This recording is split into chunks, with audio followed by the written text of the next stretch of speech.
Hello and welcome to the Browns Blitz. Today's Wednesday, July 28th. I'm your host, Rod Bloom. Joining me today is J.R. Laherrere. J.R., I got your last name. I couldn't get your first name out. You got it, though. How are you? I'm doing great. How are things going for you? This is about as excited as I've ever been this entire summer, so I'd say it's pretty good. Yeah, I mean we've been waiting for. I mean we're waiting for football games, but everybody's kind of been looking to this date for months. Just to know that these guys are out there and working and getting ready to play. In games. It is. I mean, I don't know what other word to use other than exciting. And, it just seems like we've been waiting so long. And, everybody's talked about everything and all this stuff. And now it's like, okay, let's see some stuff actually happen. So we've got some real stuff to talk about. Exactly. Well, July is always a very long month, just because there's not a whole lot going on. So it's finally... because the NFL is normally pretty good with like space and everything out, but like pretty much like once you end like the rookie mini camps, there's just a big bunch of nothing, and you just get sucked down the wormhole of social media and just looking for anything that you can find that's news. And finally, news is about to start happening. Yeah. So, I mean, we got a little bit of stuff today, but just knowing the guys are out there and just hearing some of them talk, things like that, it's just pretty darn cool. So let's get your Twitter handle out there first. People can follow you at thejr1986. Yes, and I'm sure you're probably not aware because nobody's ever aware. Me and my good friend Troy have actually started doing our own podcast too, which also has its own Twitter handle at Town Pod. Our podcast is known as Browntown Podcast. It's literally the worst Cleveland Browns fan show ever created. Most unprofessional, terrible cussing, all of that. So I'll try to refrain myself, but if anybody's interested in just hearing how horrible of human beings we can really be, check it out over there. You know what? I mean, I think everybody knows there are a lot of Browns podcasts out there. Oh, yeah. The thing we have in common, at least, I don't know, I would say most all of us probably, is that we love the Browns. And we do these podcasts not to become famous or to get rich. It's it's because we love talking football. We love the Browns, and we just want to have fun. I mean, it's a blast doing this thing. I don't know how often you do it, but just recording once a week and just devoting whatever, an hour or so to talking Browns football. I think our goal is to go once a week once the regular season kicks in, but like we've pretty much refrained ourselves to like the big events of the off season, because the reason why we kind of started doing it is I live in California. My buddy Troy, who I grew up with, also from California, he moved out to Denver. And when the Browns had that awesome victory over the Steelers in the playoffs, we just said, let's just do a podcast about it. See what happens. Yeah. Yeah. Well, that's cool. I mean, you do your thing. So whatever works for you. And as long as you're having fun with it, that's all that matters. There we go. So that's the goal. So, you said you're in Northern California, which I had forgotten about. So, it's great that there are Browns fans, all over the place, which is one cool thing that I found with doing this podcast is I've gotten to talk to people. I've gotten to talk to people all over the world. So, I remember catching a show. You were talking to some guy out, I want to say like England. I've talked to, I've had a few people on from England, Ireland, a couple guys from Australia. It's just. And hey, those are real fans right there too, because it's not like we've had the greatest history in the world and just wiping the slate clean with every single team in the league and stacking up trophies to where somebody from Ireland would just hop on the bandwagon. That's right. That's right. And those are the great stories to hear. Is why are they following the Browns, and what attracted them to the team, things like that. So that's definitely a lot of fun. So we're going to talk some Browns. Before that, and I'm going to talk about a beer anyways. I know you just being in California, you just finished dinner, so I guess you're not drinking, which is perfectly acceptable. I understand. I'm drinking a beer from it's the Quaffon Brewing Company, this is from Nashville, Indiana. I got this at a place called The Hard Truth. If anybody's ever been to Nashville, Indiana, they know what I'm talking about. It's a cool place, and got good food. They brew their own beers, and I brought a 4-pack of this back. So, but I'm drinking the Blood Orange Yellow Dwarf. So it's pretty much just a blood orange beer. Nice. Yeah, it's got a good flavor to it. And I think since the last time I got this, my wife and I have gone to Nashville, Indiana, I think 3 times now, kind of around our anniversary, just for, it's only a couple hours from where we live. So we go and just for, a long weekend or whatever. And when I've gotten this beer from this brewery before, it seemed like it was kind of a little over-carbonated. Well, it seems to me that they've fixed that. So, yeah, so it tastes better, and the carbonation's down to kind of a normal level. But if anybody gets out there, I recommend this Blood Orange, and then they have a peanut butter porter, which peanut butter porters are all over the place now. But I think the first one I had was actually in Nashville, Indiana, and it still tastes really good. It's still one of the best out there. So.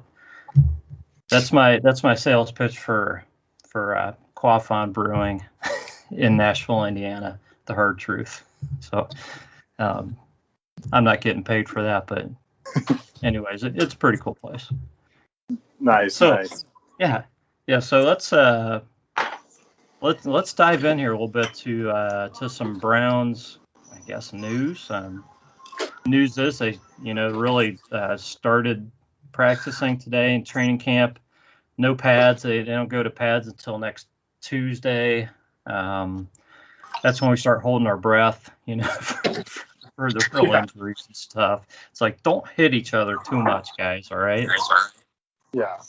We want everybody healthy. That's one of the main things.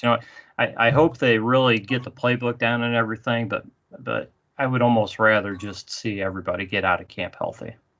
Totally. No, I remember like last year is either the first or second week. That was when Nick Chubb ended up getting a concussion. So I don't want to see anything remotely close to that again. Yeah. We just don't need that stuff.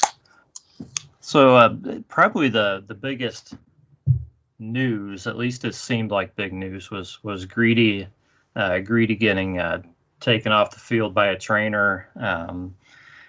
Everybody's thinking it's all the shoulder. He played a few plays, now the shoulder's back, and guilty. Well, everybody thought that. I was working. I wasn't really on Twitter much at the point, but I guess there was a lot of negativity around him leaving the field, and it turns out. I don't know. I still don't know if we know exactly what happened, because Greedy tweeted something about that he looked that the trainers thought Greedy looked suspicious. So I'm thinking that they thought maybe the trainers thought that he was having an issue with the heat, and that's why they pulled him. Mm-hmm. So I don't even know if he was even having any symptoms or anything. But anyways, they took him off the field, and he's going to be fine. Hopefully he'll be back out there. Yeah, that was a big relief, because I remember that game. I didn't have a whole lot of time. I was kind of checking out, social media and all that stuff. And then I saw that and I was like, oh, crap. instantly texted my buddy like, "Here we go," and then turned out to be a false alarm because I'm very excited for Greedy. I really want him because it's one of the. I'm sure we'll get into it. I'm really looking forward to seeing who winds up as our number 2 cornerback after this camp is all said and done. Yeah, that's. And you don't want somebody getting the job due to injury. You want to see somebody actually win that job. No, I'm with you 100%. Yeah, you want these guys healthy and competing, and whoever ends up being out there, needs to be the guy who played the best and really earned that job. Yeah.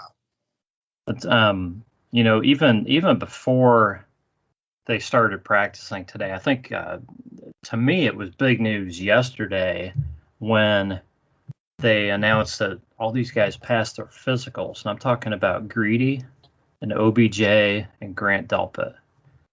I don't know about you, JR. I didn't expect all these guys really to be ready to go at this point. The ones I was like more so Greedy, just because, I'm not downplaying his injury, but the fact that it was a nerve thing and it started to come back to him. I kind of assumed he would be ready come camp, but the ones that really surprised me was Delpit and OBJ, just because typically those are very long, grueling injuries, and you could easily see them going, somewhere into the preseason before they're fully participating. And no, it's awesome. Yeah. I mean, we've seen OBJ and stuff. So I was kind of optimistic that he would be, ready before long. I didn't know if he had the full cutting ability and everything, or if if he was going to be fully back yet. I'm pretty comfortable he was going to get there before too long.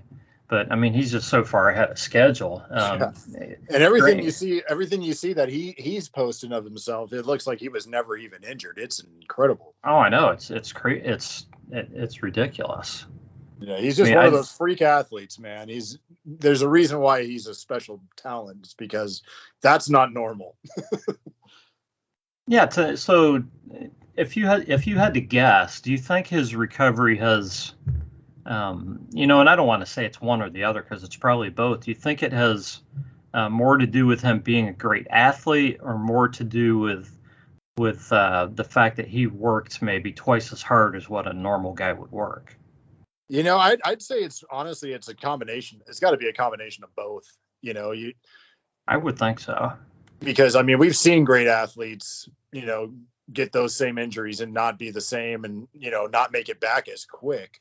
And at the same time, you can work really hard and it just may not come back. I think it's got to just be kind of right cut in the middle. Like he's a gifted athlete, and there's no denying that. All you have to do is pop on his highlight film and see that. And then at the same time, just every interview you hear from the guy, you could tell, like, this guy's just heavily motivated to be one of the all-time greats, and, really wants to win. Yeah, the guy that I just didn't know about is Grant Delpit, because we really just haven't seen or heard much about where he is. And I know he was at minicamp, but he was out on the field. I didn't feel like they had him doing a lot. Okay, like I didn't feel like he was going full tilt or anything. I just kind of felt like he was there. The fact that he could run at that point was great. But yeah, I was kind of surprised that he passed his physical. Just kind of being in the dark and knowing the injury. Right. No, same. I'm right there with you. Yeah. So I mean, it's going to make getting this roster to 53 even tougher. I mean, if these guys are all healthy, because if Grant Delpit's, if none of these guys are on the PUP list to start with, assuming everybody makes it through camp, which we're sure hoping they're going to, then man, it's going to be hard it's going to be really tough for a lot of guys to crack this roster. No, and that's like you look at our roster right now, especially certain key positions, and it's just like, man, and this is probably what he wants too. But Andrew Berry and Kevin Stefanski, they're gonna have an incredibly tough decisions to make near the end of the training camp of preseason here, because I mean it's like they've really, like, you think of almost every position, there's a pretty good battle going on somewhere. Maybe not necessarily for a starting job, but just for a roster spot, for crying out loud. Yeah, Like, yeah. Like I look at the D tackle room right now, and like there's a lot of question marks there, but there's just like, I don't know, who do you cut? that's always been my thing. Like, is just like, who do you send out the door? Because anybody you let go, it's just like you might say like, oh, he can make the practice squad, but it's like, yeah, that's if all the other teams pass on him, and I don't see a lot of guys like that. Yeah, a lot of these guys are not going to make it to the practice squad. Yeah, they're not going to. They're gonna. These guys will make it on other rosters. Maybe not all of them, but quite a few guys. Which is ultimately, it's a good thing. It shows that we have a very good talent searching GM. But yeah, no, it's tough when you just think that, yeah, practice squad's probably not an option for this guy if he gets cut loose. Yeah. I mean, it's different from what we're used to in Cleveland. Having guys that are going to get cut because of numbers. And, guys, I think at this point, guys are going to make the team because they're the best guy too, and that's not always been the way in the past either. Yeah, no, it's exciting. That's all I could really come up with. The best word for it is just it's going to be exciting to see who the guys are, and when you see a guy make a team that might be a dark horse, I think that's going to raise excitement, just because now it's just like, wow, he beat out all these guys for a job. It's not like he's beating out guys who were busts at other places and lazy or whatever. It's like, you beat out real players to earn the spot.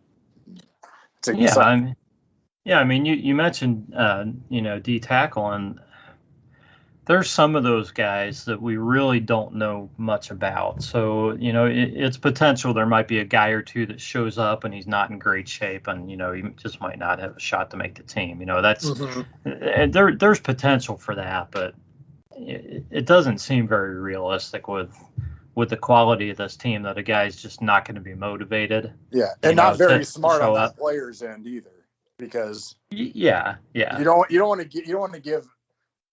want to make it easy on Andrew Berry to cut you. Right, because he needs to find a few guys to make his job easier, probably. Yeah. Not that he wants that, but yeah, if somebody stinks it up, that's it's going to make it easier for him, definitely. Yeah, because if you're a bubble guy, you want Andrew Berry up all night thinking about what to do with your position. You don't want to just be like, okay, yeah, no, this guy didn't show up in shape. He's not practicing hard. No, I mean, he's got it to where these guys, there's a lot of guys whose backs are against the wall pretty much, and they need to perform. And that's it, like, I just think about just even in our DN room, we have Jadeveon Clowney and Tack McKinley, both of them on 1-year deals. Both of them, so far, their careers haven't quite gone where they wanted them to be. Mm-hmm. And they're playing on the line with somebody like Myles Garrett, who I'm sure they could both look back to when they were rookies and be like, man, my plan was to be what he is, and, right. It's exciting because, like, we may not be able to keep both of them. It'd be a shock if we re-sign both of these guys, but if we re-sign one of them, we're re-signing them because they really blossomed under this system. Oh yeah. You mean going into next season? Yeah. And that's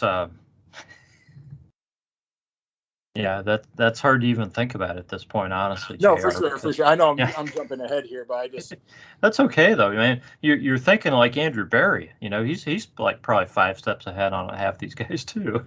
Oh yeah, but I just like, that's what I used to always get annoyed with 1-year deals, just because it's like you look at it like a rental, but when you look at it, it's just guys who are really trying. They're not like, I wouldn't consider either of these guys busts, especially Jadeveon Clowney, but that, they want those big contracts. And now that, like, it's kind of put up or shut up time. Like, there's no more excuses for these guys. Like, they've got everything there for them. They have the supporting cast, they have good coaches, and it's go time. And it's going to be really fun to watch it all play out. Well, it is, and Jadeveon Clowney's been okay, but he was a number one pick, and he hasn't lived up to the number one pick. He hasn't. Yeah. So he hasn't numbers wise, but I mean, if you like, he's like, the way I've tried to talk to my friend, because I was the one who had to convince my good friend Troy into buying into the Jadeveon Clowney sweepstakes. And I was just like, look, if you watch what he does on the run, he's like Myles Garrett on the run. Okay. As how Myles Garrett is at rushing the passer, this guy can disrupt the run. And it's another guy to ease tension.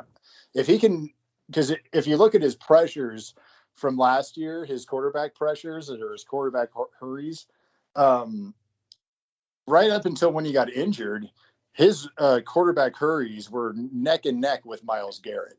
And now that would obviously be a huge help if he was playing on the same side as Myles Garrett, because it would make his life easier. Yeah, well, here's the thing, JR. When I say he hasn't lived up to the number one pick, I really don't think he has, because you expect more and you expect bigger numbers out of a guy who was taken number one overall. Now, here's the thing. The Browns, they're not paying him like he was the number one pick. And they didn't take him number one. Yeah, and they didn't take him number one. So he's just coming in to We were too play busy that well. year drafting the savior, Johnny Manziel, all right? Right. And Justin Gilbert, all right? Like, we had bigger targets that we needed to address. Yeah. I'm on board with Clowney, because I think I think with him doing well against the run, and like you said, he can still apply pressure, and he can play some inside if necessary, which could let them put tack out there as well, in certain situations. I think it's a good fit. So we'll see what happens, but for me, if Myles and Clowney can play a lot of downs this season, man, it's going to be really good for the Browns.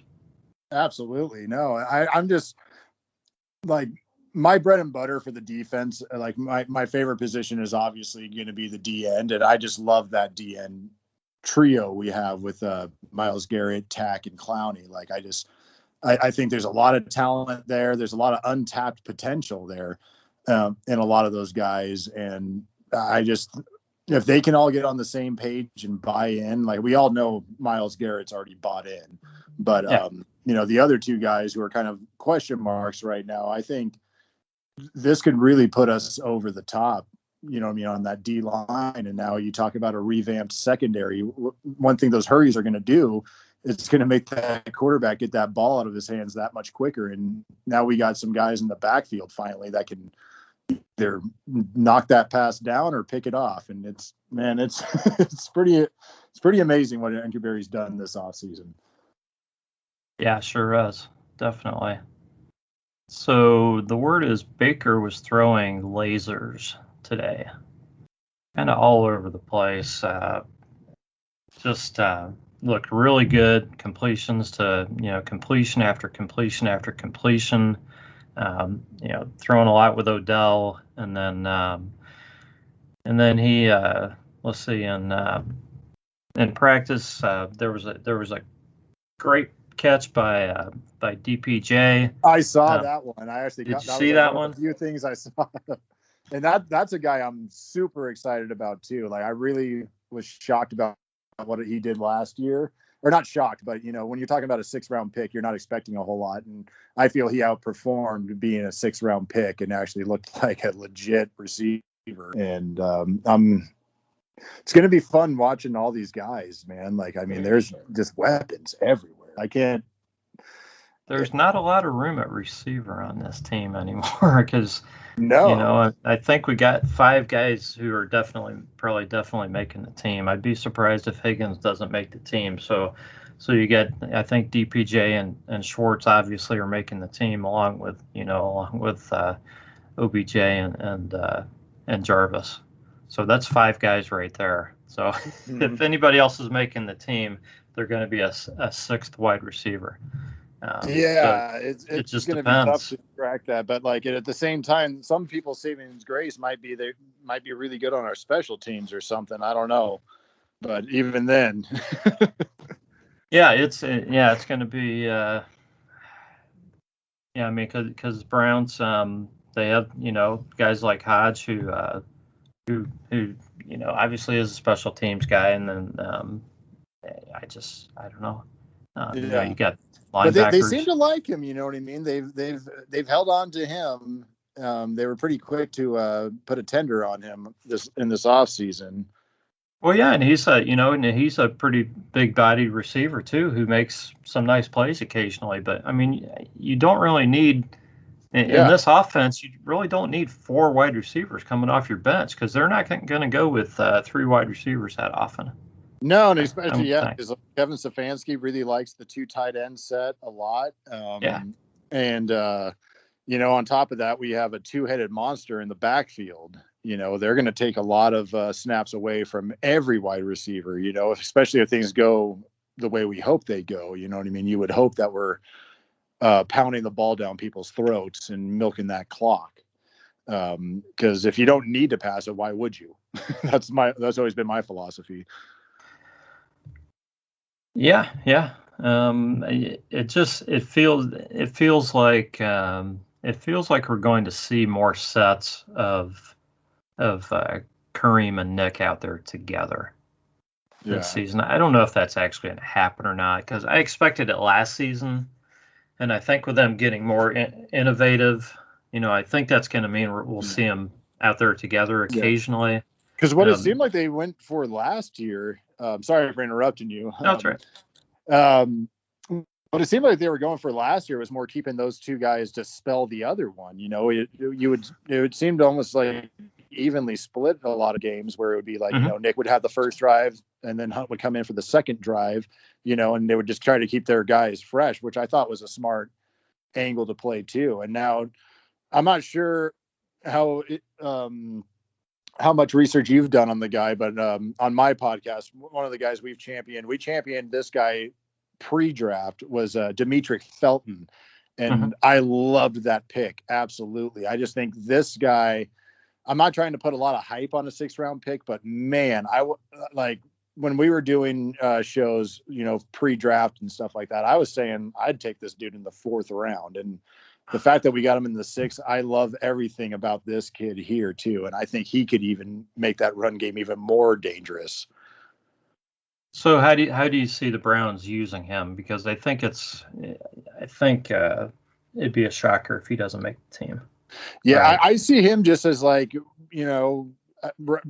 especially his rookie year, just kind of more gadgety, and I'm not saying that to slight the guy, but I mean, when you're playing behind Nick Chubb and Kareem Hunt, all we really need is a gadget guy. And the fact that he can catch the ball, he was a wide receiver, I think his first 2 years or 3 years in college, and then he went to running back.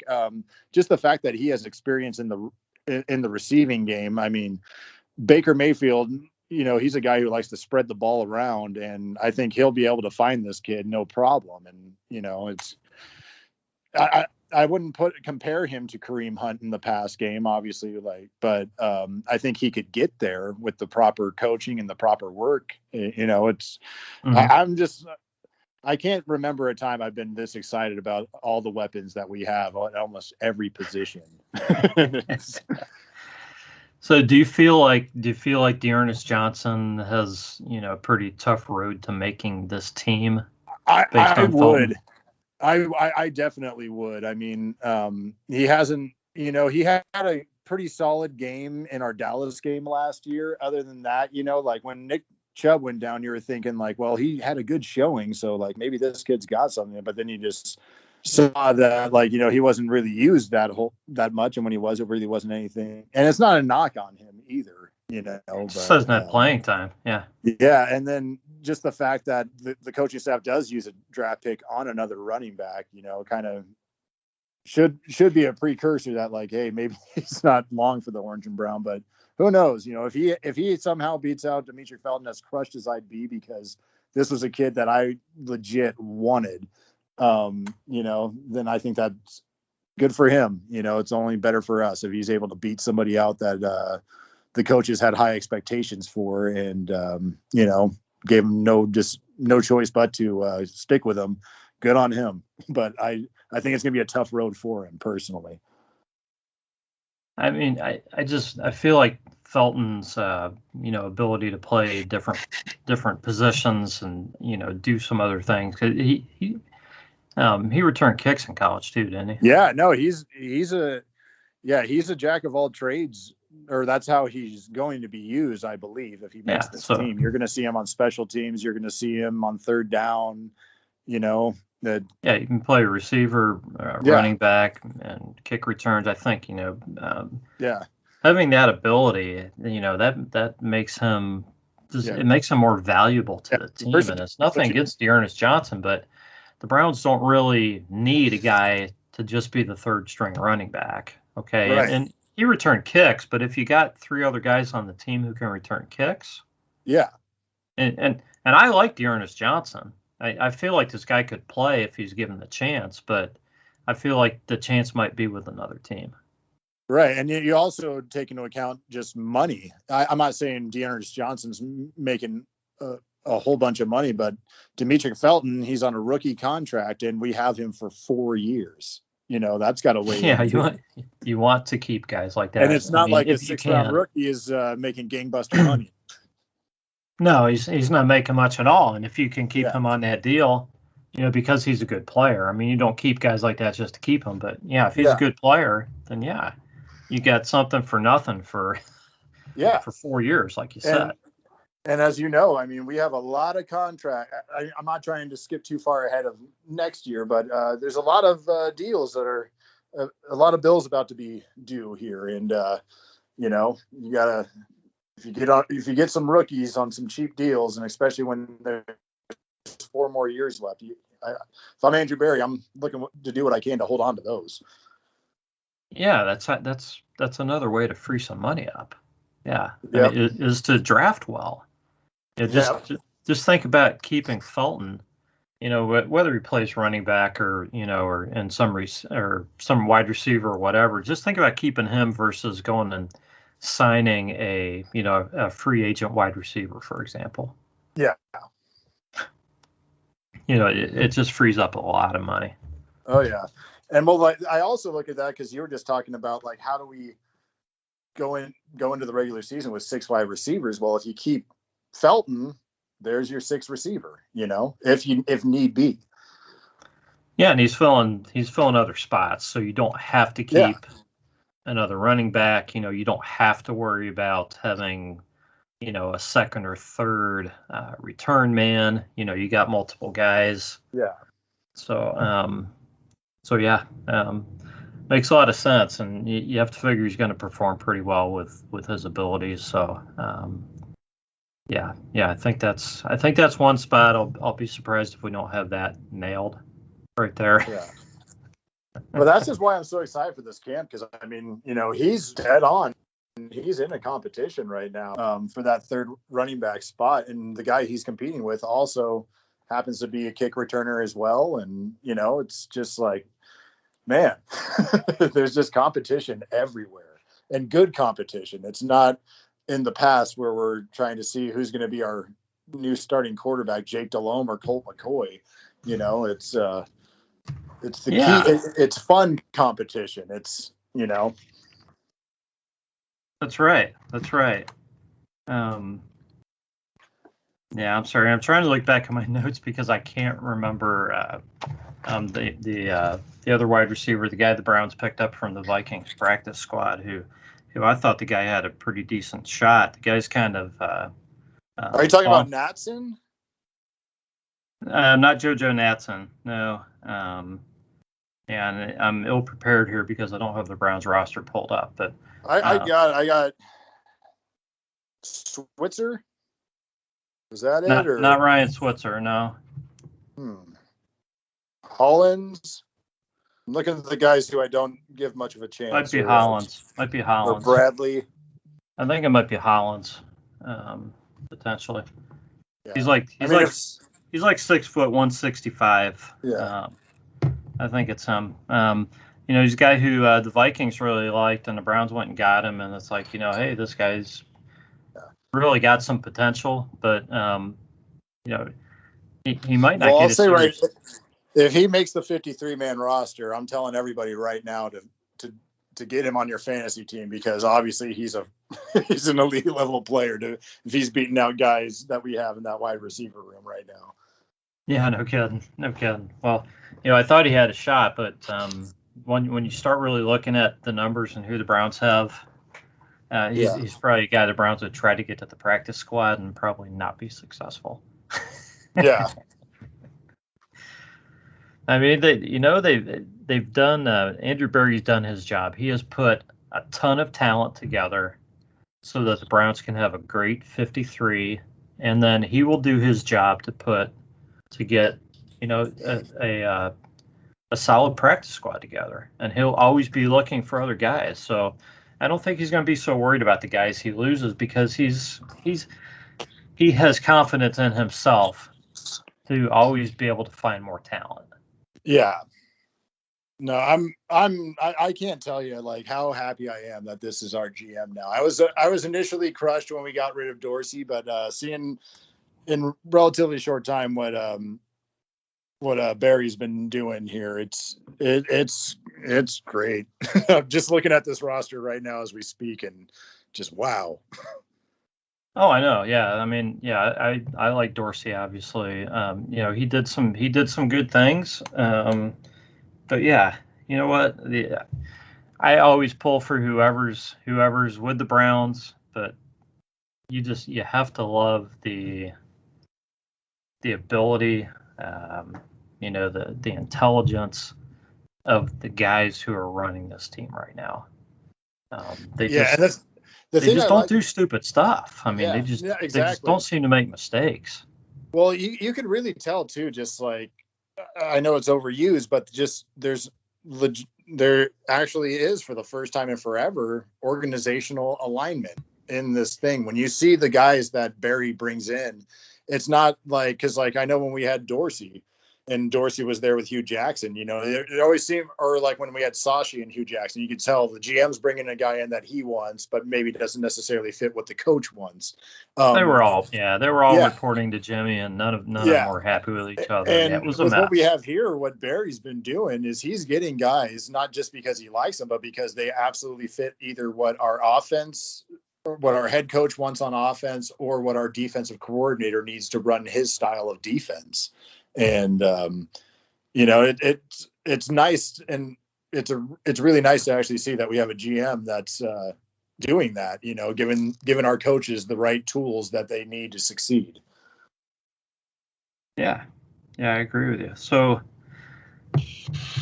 let's kind of you just mentioned defense. Let's just move on to Joe Woods here, because Joe Woods got a bit of a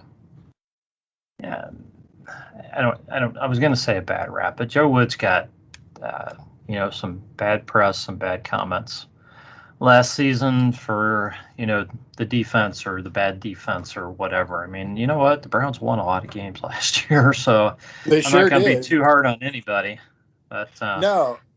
I mean, to me, it was pretty obvious that the Browns built the offensive side of the ball, and they were going to build the defense this season. So I'm like, he's doing the best he can. He'll get his toys this offseason, and we'll see what he can really do. Yeah. I mean, I don't know how, I never understood anybody, bashing Coach Woods for our defense last year. I mean, I think we played the majority. But the majority of the games we played, we had our 3 penciled in starters on the secondary out almost the entire year. You know what I mean? If not, we definitely had 2 of them out the entire year. And, what do you do from there? it all trickles downhill. Like, you got Myles Garrett, that's awesome, but when you have two guys blocking him and pretty much that's it after that, You got Miles and Denzel and a bunch yeah, of other guys trying and stuff, but right. But I mean, they're not going to they're going to roll the quarterback away from Miles, and then they're not going to throw it towards Denzel. And pretty much every time, like, I never felt comfortable, and it wasn't on Joe Woods, but I never felt comfortable on a 3rd and long situation all year on that defense, just because, and it wasn't reason. Like, it was nobody's in particular fault. It was just, unfortunately, the cards we were dealt in the secondary.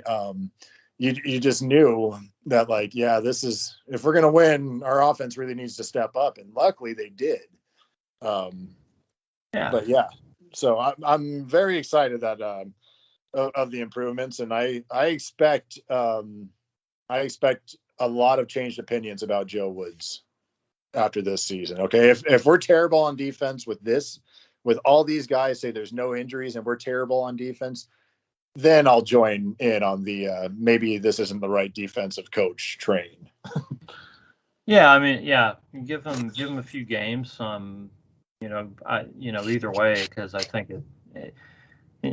I have a hard time kind of, because I hear the arguments both ways, that it doesn't take a defense long to gel because guys are just, doing their assignments. But on the other hand, you're still implementing a defense.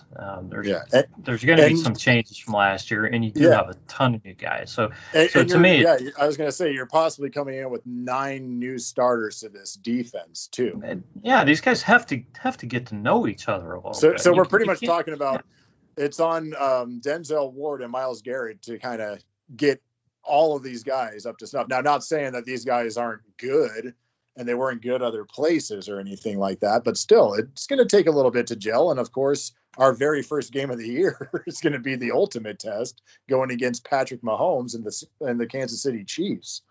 So, yeah.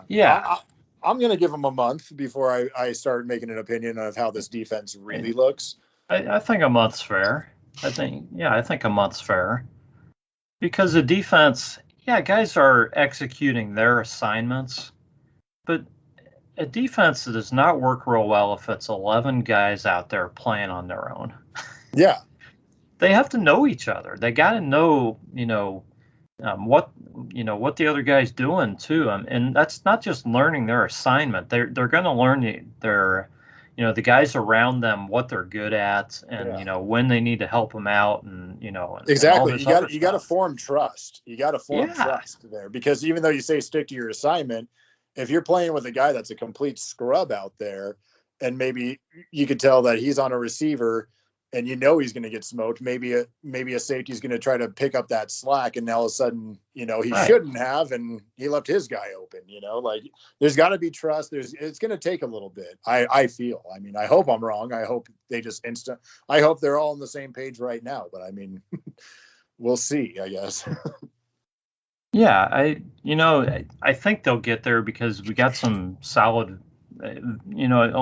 Several of these guys coming in are veterans, and I don't think there's going to be a lot of pressure put on the young guys early, unless we're talking about, unless we're talking about Greg Newsome starting at that number 2 corner position. That's the only possible exception. I don't know that JOK is going to be a full-time starter right off the bat, especially what he's going through right now. And beyond that, I think I just have a feeling that on a team like this, with the talent they have and where they're trying to get to, that they are going to kind of work these guys in if they can, and get their feet wet, and use them when they need them, and so that they're ready for the big moments when they need them for them.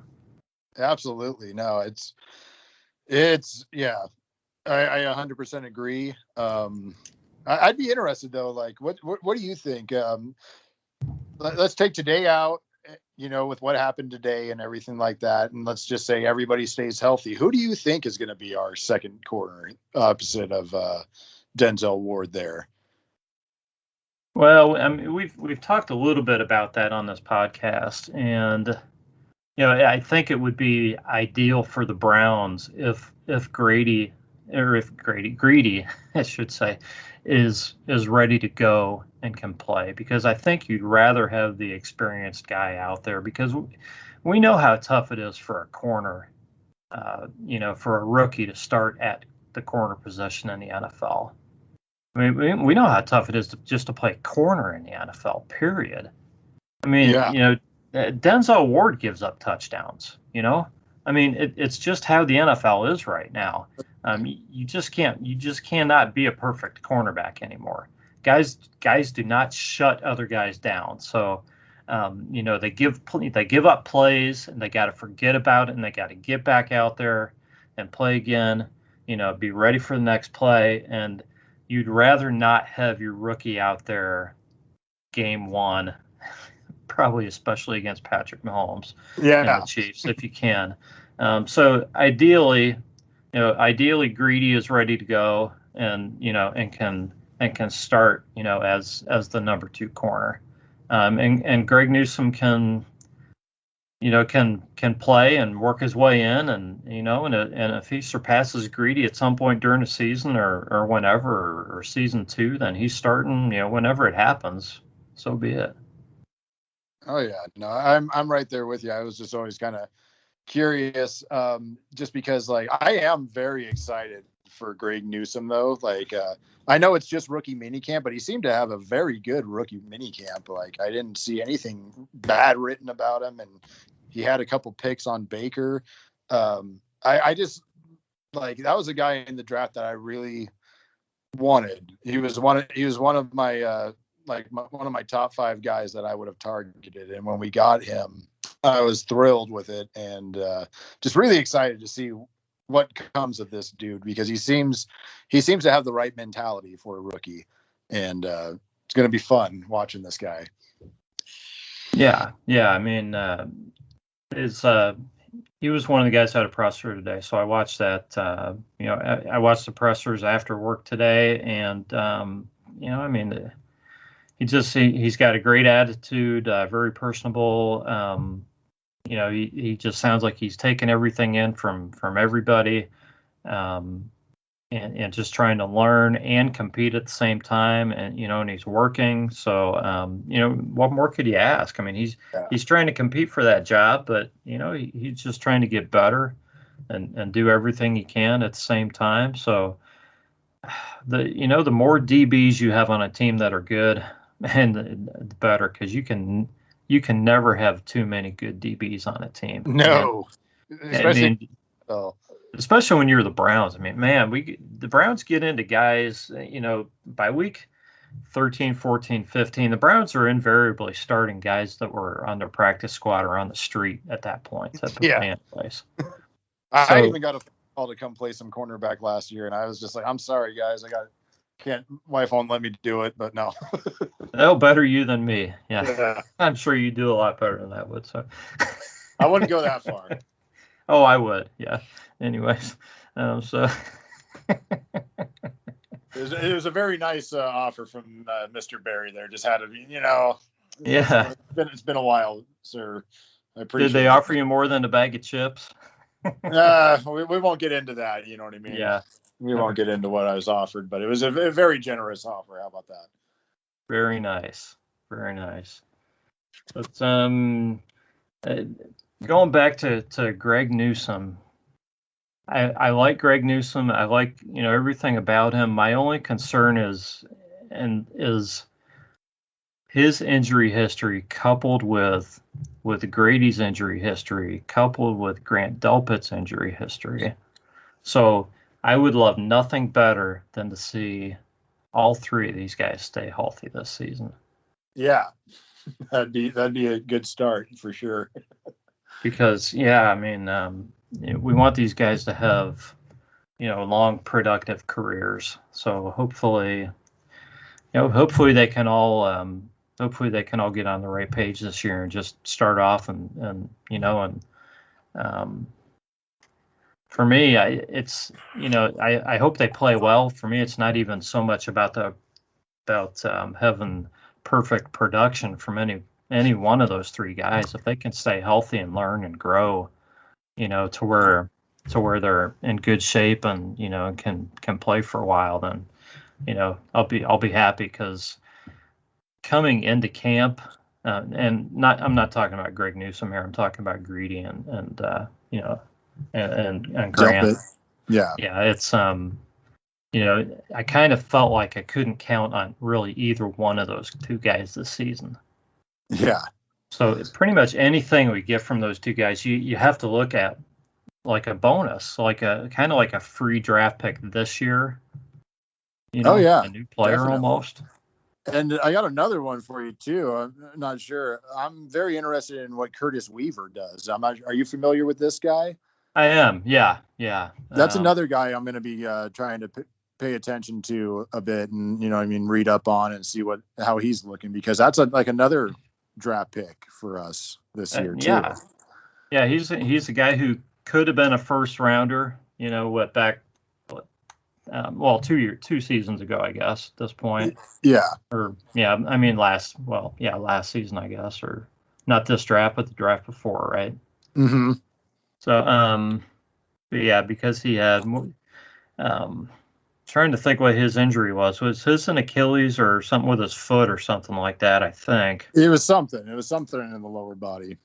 But I can't remember exactly what it was, but yeah, the Browns got him for next to nothing from the Dolphins, I think. So yeah, we claimed him off waivers, and he was already done for the year, and the Dolphins thought you could sneak him by, and Barry just sees something. Oh no. Yeah. Well,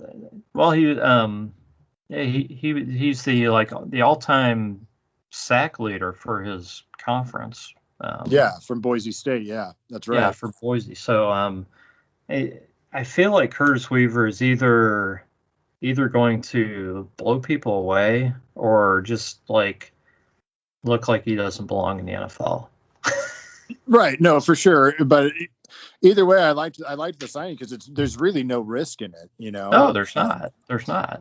And the thing I liked too was, like, even though he was injured all last year, he was, he was at the facility. He is familiar with the players, the coaches, the training staff. So he's not just coming in like you would a rookie, not knowing what to expect. He's familiar with a lot of the things that all the rookies are still right now trying to learn.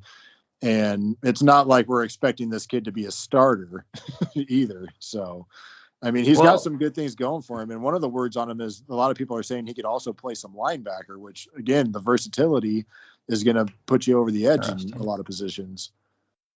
Well, here's the thing. If you're a guy like Curtis Weaver and you're actually finally healthy, where would you rather be than on the Cleveland Browns with guys like Clowney and Myles Garrett to kind of help you along a little bit? Yeah, absolutely. Yeah. If you're a borderline guy, those are the kind of guys can kind of put you over the top. Yeah. And that's what I love. What we've done with this defense is you kind of look. There's a lot of character starters too, or character veterans, everywhere. Because he could also go up to Malik Jackson, and get some pointers there. That's a very good, leader in a room there. Same when you go to linebackers. We just got guys that are.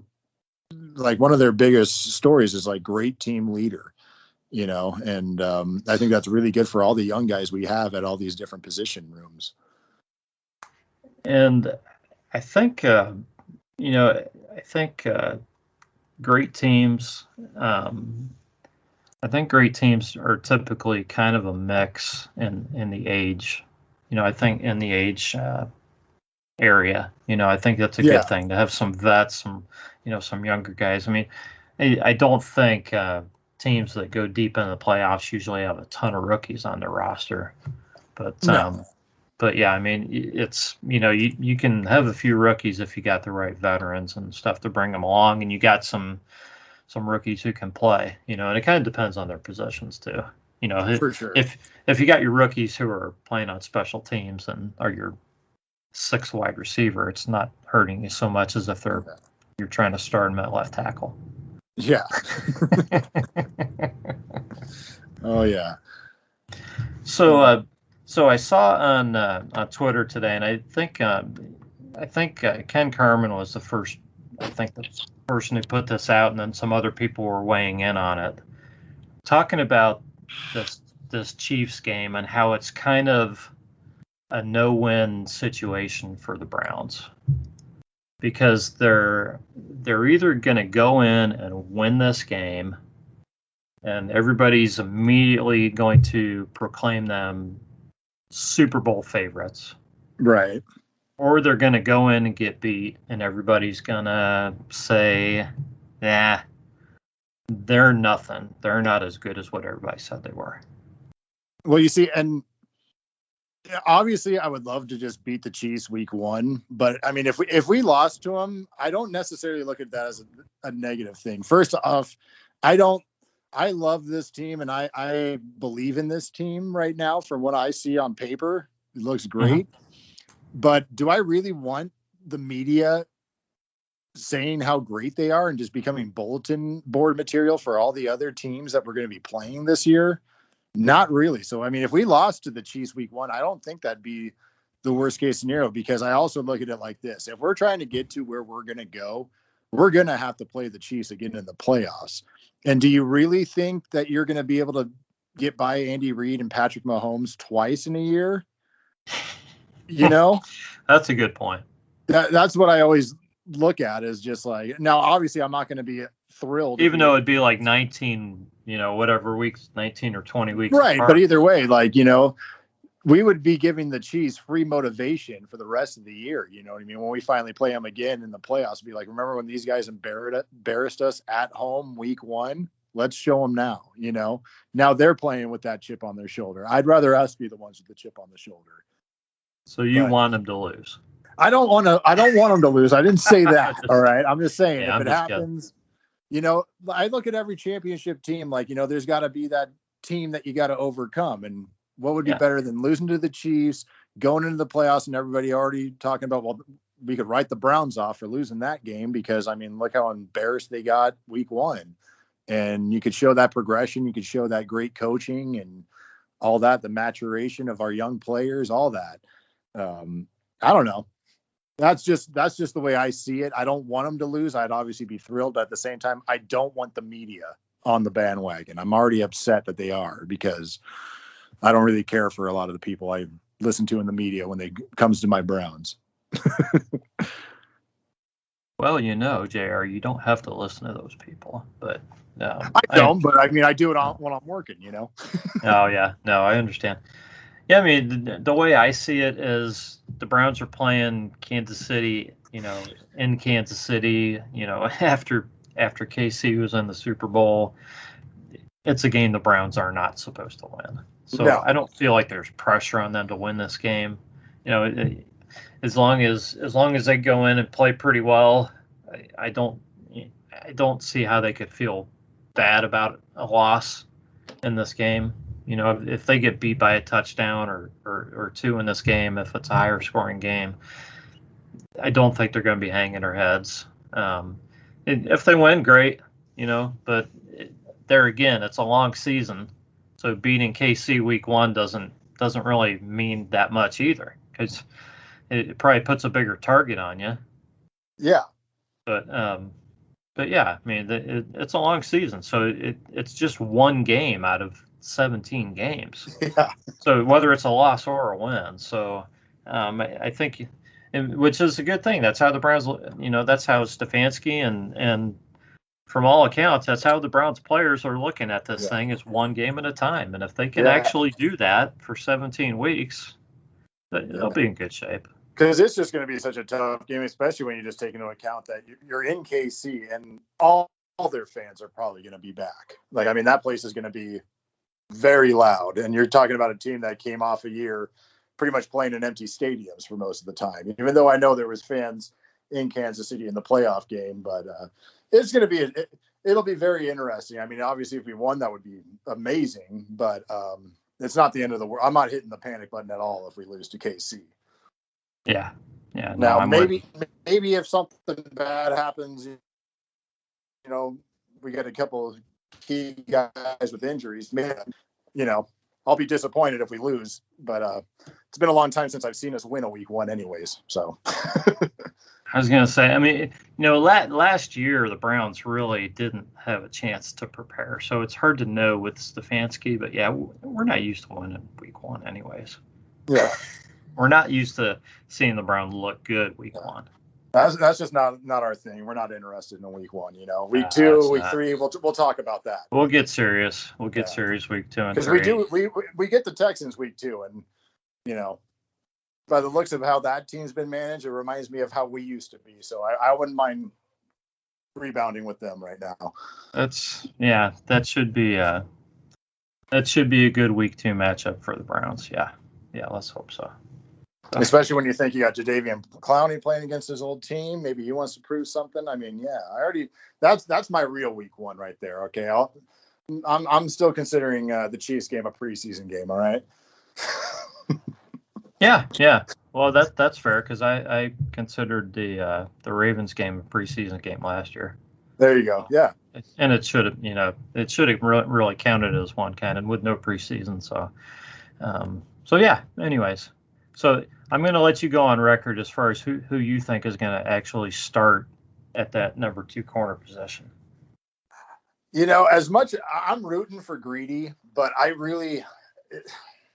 I think in my heart, I think it's going to be Newsome. We drafted this guy in the first round for a reason. He is an Andrew Berry guy. This is their guy right here. I think, that's just kind of where I'm going right now. But I won't be shocked. And especially with our week 1 opponent being KC, I'd probably feel more comfortable with it being, Greedy, but I really think that this kid's got something here. Not saying Greedy doesn't, but I think I think it's going to be Newsome. That would be my theory there. Okay, I haven't decided yet. I'm going to watch a little bit more, see what happens in camp a little bit. But, yeah, got to get a couple preseason. I don't know. Greedy was a high second round pick who was expected to go in the first round. So, obviously he wasn't a Berry pick, but I don't know if Berry looks at guys like that. So, but yeah, we'll see. I guess ultimately it comes down to probably Kevin Stefanski and Joe Woods of who's starting out there. But I don't know. I like to see that our first round, because I always believe that, I know, you got to be smart. It's about managing the whole team and not just, it's for the future, not just for this year. But when you take a guy in the first round, especially at a marquee position like corner, I think the expectation would be that he's going to be a starter sooner rather than later. Well, on most teams. Right. Yeah. Agreed, but yeah, this team is so stacked with talent that could be an exception. We'll see. I can see it going either way, honestly. Yeah. We'll just see. I think it could be just a true battle. They might just give it to the guy who looks better, which is probably the right way to do it. Yeah. No, that's exactly how it should be. It shouldn't be a politic thing. I'm not trying to just say we took him in the first round, so he has to start. I just it just seems like all the obvious reasons for why someone would win that starting job. I think it might be great news, especially the fact that even though, yes, he's got a bit of he's got his own injury history too. He's not coming off of a full lost season, when Greedy was the starter in 2019, it's not like he was lighting the world on fire. I'm not saying he did a bad job, but but he's got that year of experience under his belt, though. So it's kind of, I don't know, it's kind of almost a wash for me with Greedy having a year but being off a year. Yeah. So I don't know. And not to mention, he's also coming into it. We don't know how great of a fit he is in Joe Woods' system either. Maybe he'll excel. Maybe he's better in this type of system than he was in the previous regime. So I'm looking for a straight up battle between those two. Yeah, me too. Well, hey, we've been going a while here, so how about I give you a chance to have some final words or closing closing remarks. All right. Well, the only thing I can think of is just I can't remember a time I've been this excited as a Browns fan for training camp. This might be the most excited I've ever been with all the battles that we talked about and all that stuff, and just hoping everyone stays healthy.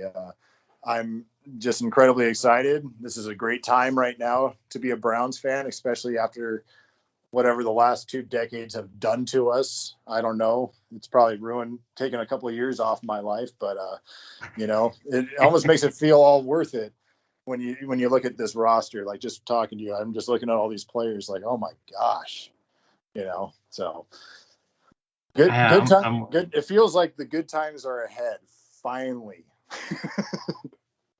Yeah, I'm with you. It does feel like it's worth it just to know that the Browns are going to be, fun to watch, and it should be just a great season.